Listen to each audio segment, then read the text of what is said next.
Good morning, ladies and gentlemen. It's my honor to introduce our speaker today. This is the second time I've had the opportunity to meet General Bunting. In 2000, I was a civilian professor at the U.S. Air Force Academy, and he came out as a keynote speaker soon after the publication of his book, An Education for Our Time.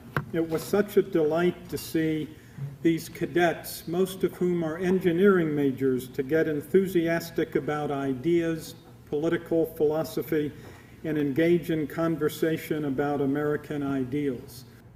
General Bunting has been president of the Harry Frank Guggenheim Foundation since 2004.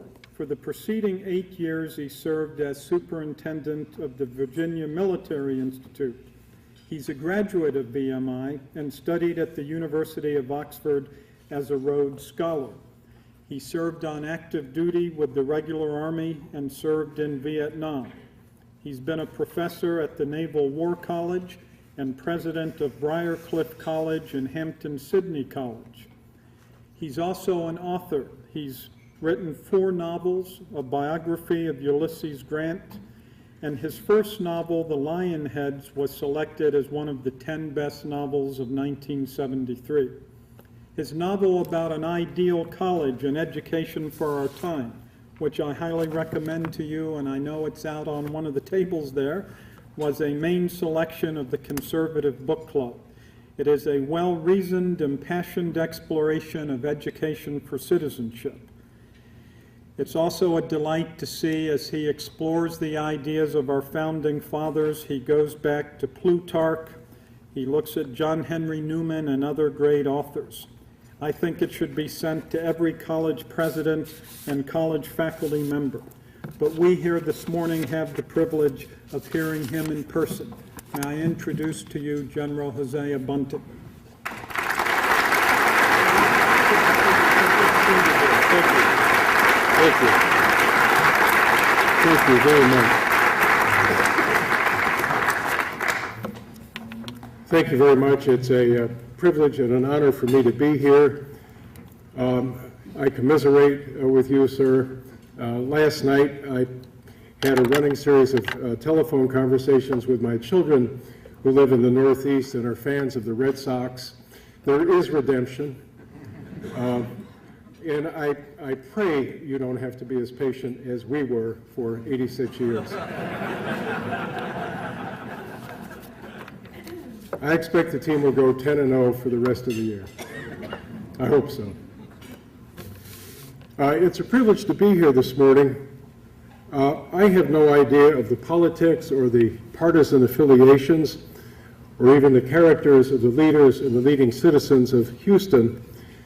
But watching from Virginia, where I live, watching your response to the storms of several weeks ago, I had an overwhelming impression looking at the local and national media, an impression of practical intelligence at work, goodwill, an aversion to whining and to complaining, and resolute determination.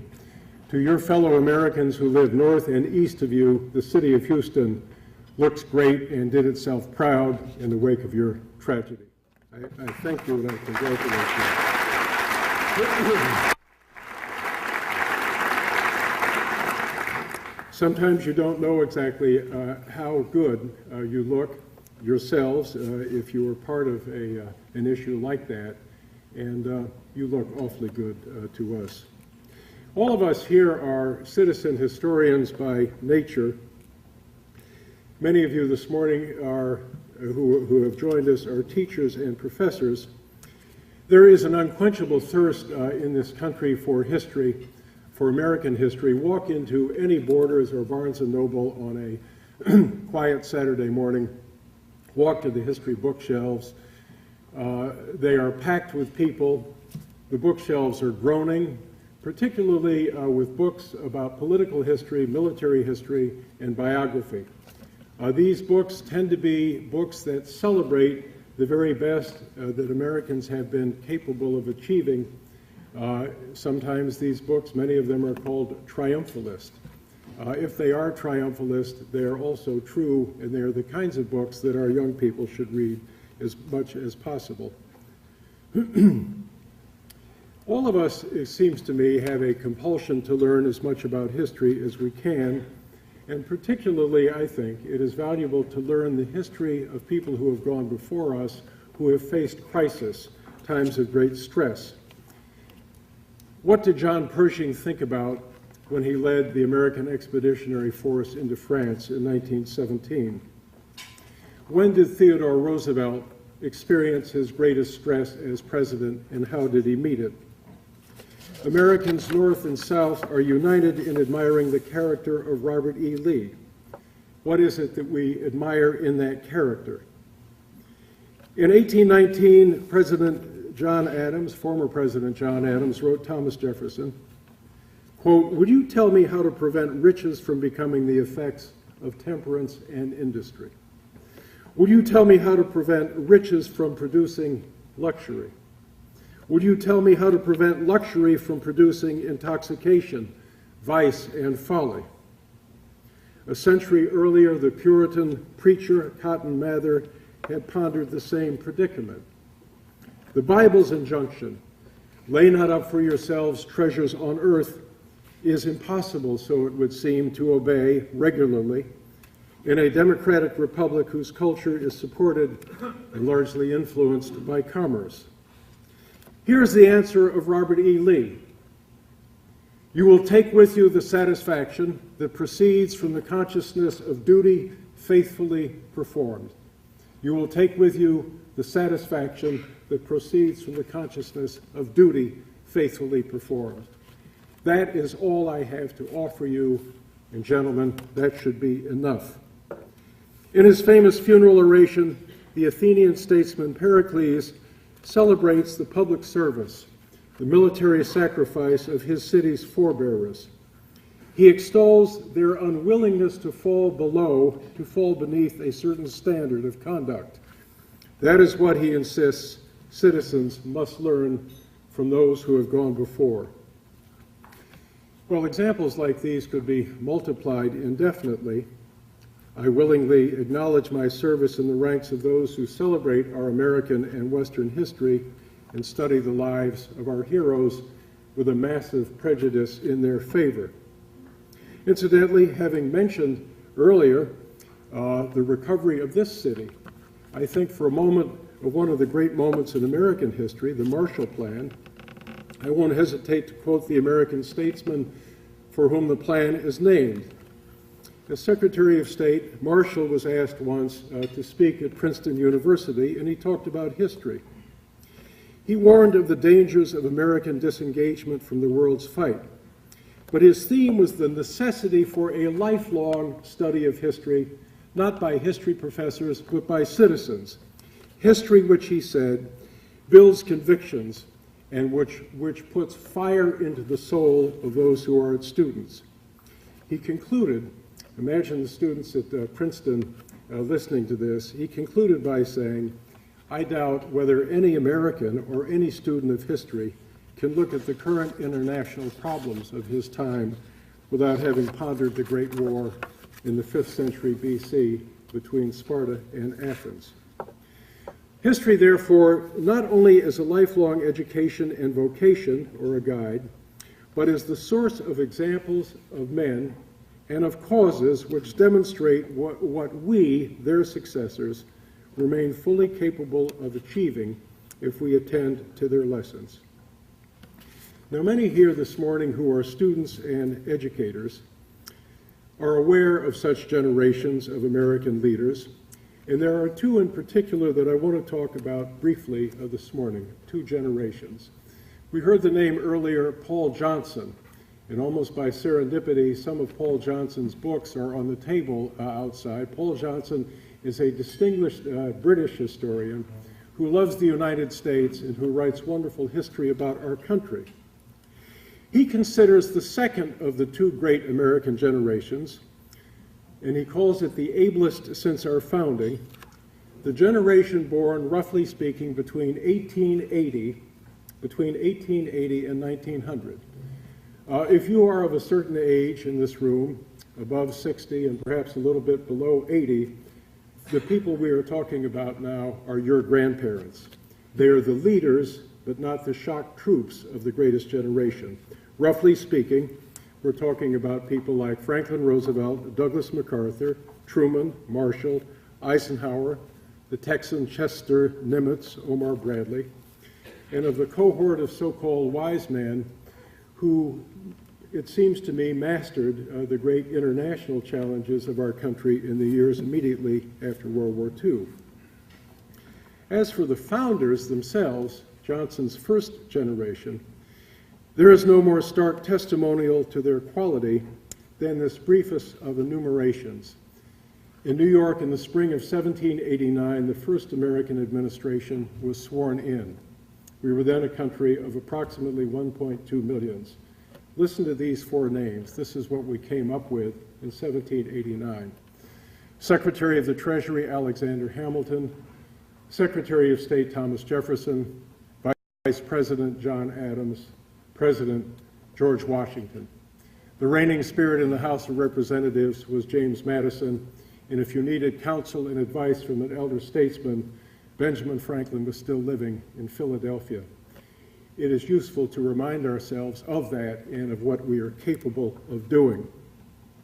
This generation, like Johnson's second group, obliges us to ask this question, and at least to attempt an answer. How did they get that way? What was the fact that brought them together with all of their talent at the service of their country? Was it the fact that great crisis calls forth great talents?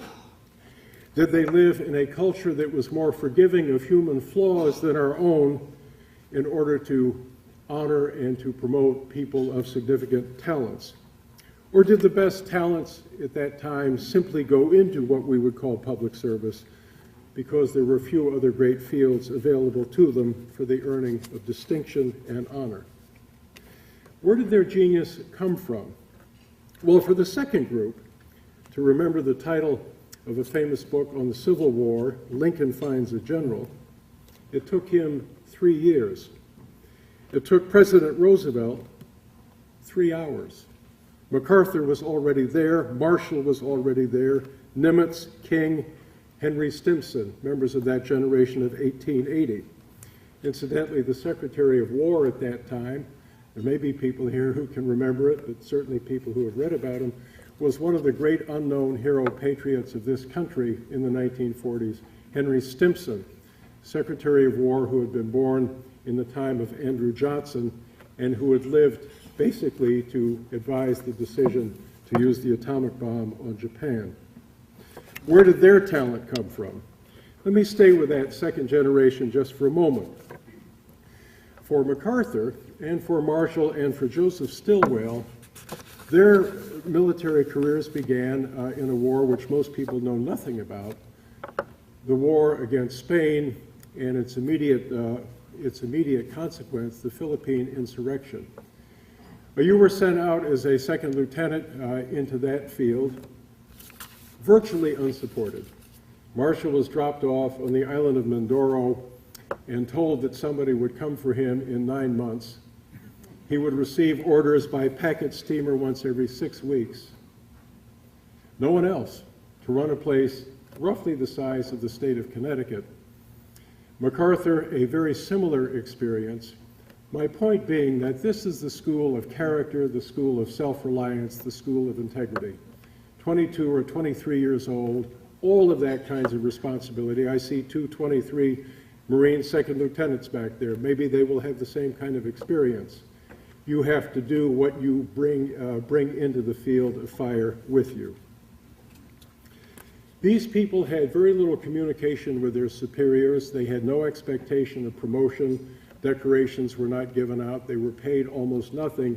They did their service because they thought it was the right thing to do, the school of character. Virtually all of the leaders in the second group of founders that Johnson talks about grew up in circumstances which, if not quite that dramatic, were very similar. For example, Omar Bradley, a small town in Missouri. Harry Truman, the same circumstances. Truman said when he was president, he woke up every morning at 5 o'clock expecting to hear his father call him down to do his chores. Dwight Eisenhower growing up in hardscrabble circumstances in Abilene. Poor people, regular habits, a mistrust of luxury, faithful people. And this is interesting also for those Americans of that generation of 1880, who were born to advantages, who were born, so to speak, to the purple. One of the lessons they imbibed was the lesson of obligation. It is your obligation to go to the Western Front, put on a uniform, and lead people a year or two younger than yourself who have not had the advantages you have had. The universities now in the Northeast, which so many of us look down upon because they seem to have been faithless to this ethic, were in fact the nurseries of this ethic until the time of the Second World War. Hard to believe, but that's what they were, and that's what our debt to them was. If you were a member of that generation and you attended a school like Harvard, you could not wait to join the colors to prove yourself. Well, that is Paul Johnson's second generation. We understand, finally, looking at Franklin Roosevelt, at least as a wartime leader, what it was in his character that drew Ronald Reagan to him, as somebody who could uplift, who could communicate the purposes of what we were doing to the country. The founding generation was raised in a culture that exalted what we call emulation. We don't hear that word much anymore. They were raised to identify, to watch, and to ponder the lessons offered by the authentic heroes of classical antiquity of an earlier day.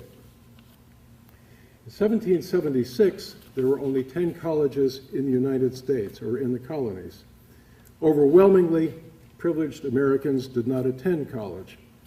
But whether they did or did not, or whether they attended small private academies, or whether they had tutors, they were taught, they seem to think, and I think this is true, by people who taught as much by what they were as by what they professed.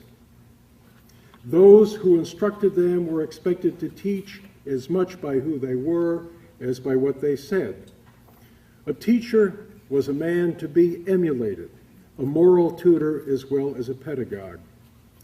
Presumably, he had, or she had, those lessons which we today would call internalized. In other words, you live what it is you stand for. I don't know if the majority of our teachers in this country still imbibe the same ethos, but I hope so. I hope there are men and women sitting in this room, and I expect that there are, who qualify, people who, in the words of the Catholic saint Loyola, give and do not count the cost, serve and do not seek for rest. Every small college, or at least a college small enough for you to know your teachers, seems to me to have at least 2 or 3 people who have been there for 30 or 40 years and who ask nothing more than the continuing pleasure and privilege of teaching the young people of that college. They teach by who they are. They identify with all of the activities of the college. They are also, interestingly, and we have lost touch with this on many campuses, absolutely hospitable to the free and unfettered expression of all ideas. They may not endorse them or agree with them, but when they make decisions and judgments about young people and how to grade them, the young person's politics to them is a matter of complete indifference. I heard a wonderful story, and I'll tell it to you very quickly, something we have lost, it seems to me, on many famous college campuses. I have a friend called Lee Hanley down in Florida. He went to Yale in the early 60s. While he was there, he was taught by a famous professor who believed that the Pearl Harbor tragedy was a tragedy in which Roosevelt and Admiral King and Marshall and other people actually connived. In other words, getting into World War II by the back door, it was the only way he could see to get us into the war. That was an opinion that was quite common among some people. Hanley wrote his undergraduate essay arguing the contrary, very strenuously. He told the professor he disagreed, he thought he was wrong-headed, and so on. The professor called him in and said, "I'm giving you an A+. That is an absolutely first-rate piece of work you have done. I disagree with your premises, but your argument is impeccable." Well, that is the kind of thing which it seems to me too many of our campuses are losing and losing touch with. Liberalism with its small l has been transformed into something on a lot of campuses much more dangerous. The founders discovered their heroes in classical antiquity and in the Bible, just as they took their political philosophy from the 18th century patriots of Britain and the continent, people like Bolingbroke, Harrington, Hume, Locke. They favored, as you might know, Rome over Greece. They admired Greece, but they thought the Greeks tended to be flaky. The Romans were practically oriented people. They were people of principle. The Rome they celebrated especially was the Rome of the early republic, where people lived austere lives, lives dedicated to their country.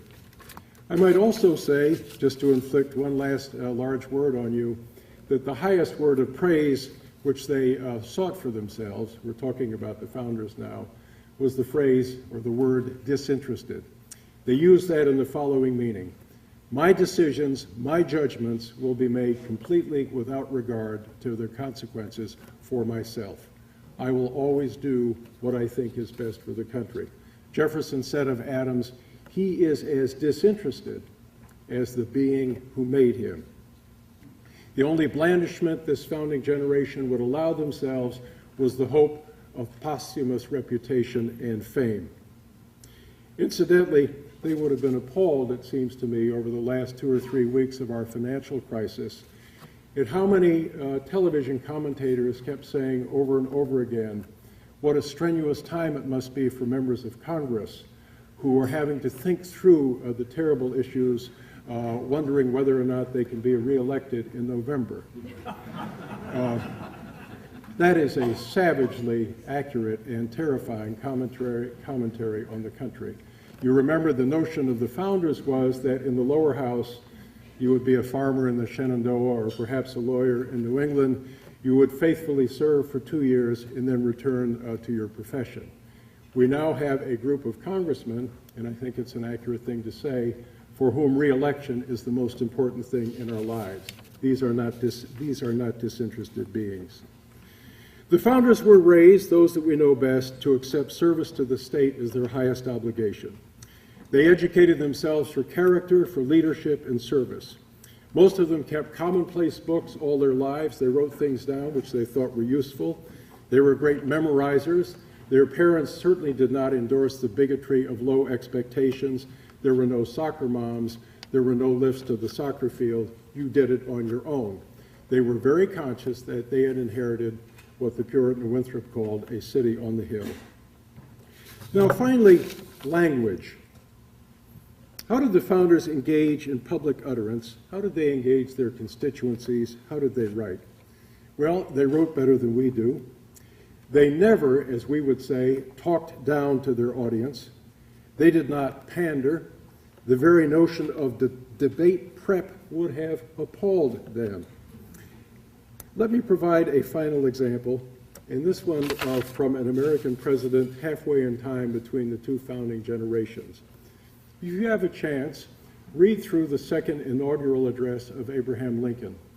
I have heard it recited by an actor called Sam Waterston, who went to Kentucky and tried to learn the accents in which Lincoln delivered that address. It's only 5.5 minutes long. It is an extremely complicated explanation, or a partial, tentative explanation, of how the terrible Civil War might have come about.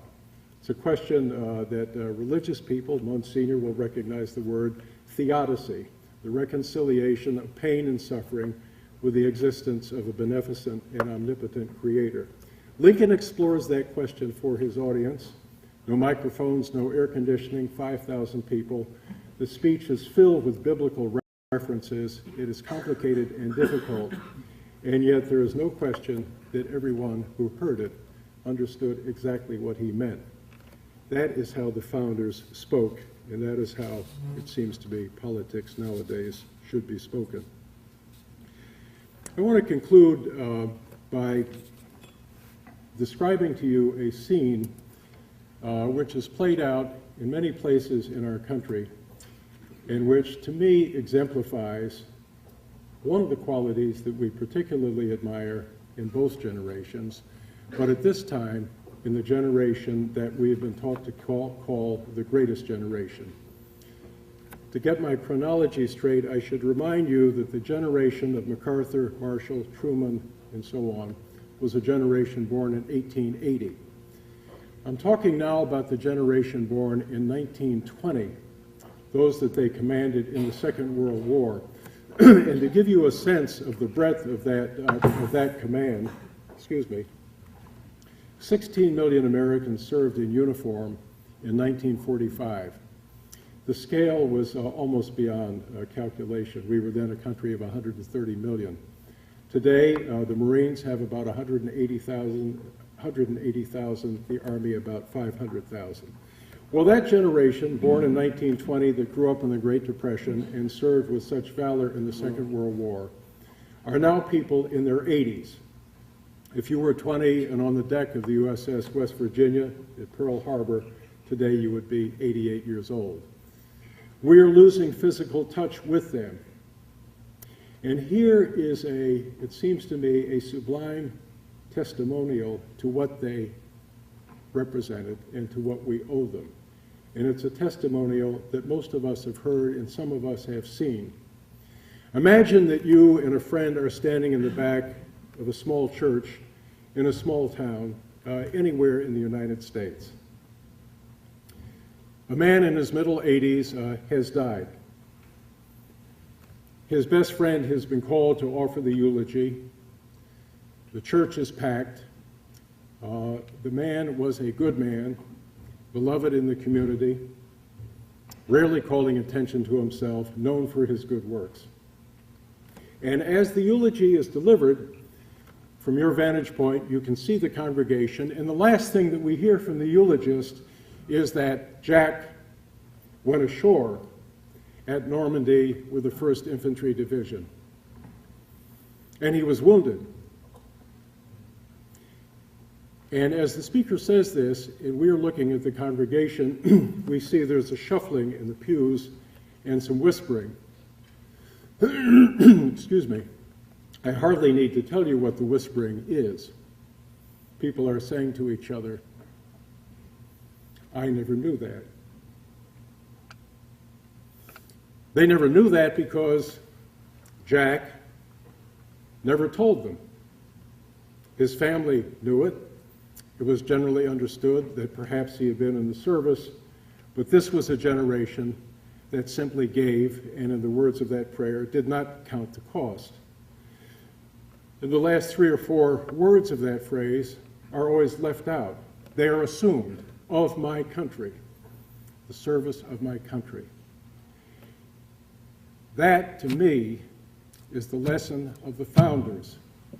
And when we judge contemporary politics, whatever our partisanship, it seems to me we must always look, as Pericles looked at ancient Athens when he gave his funeral speech, we must look at our heritage, the individuals of those 2 generations in particular, to remind us of what we are capable of being in our best selves. Thank you very much.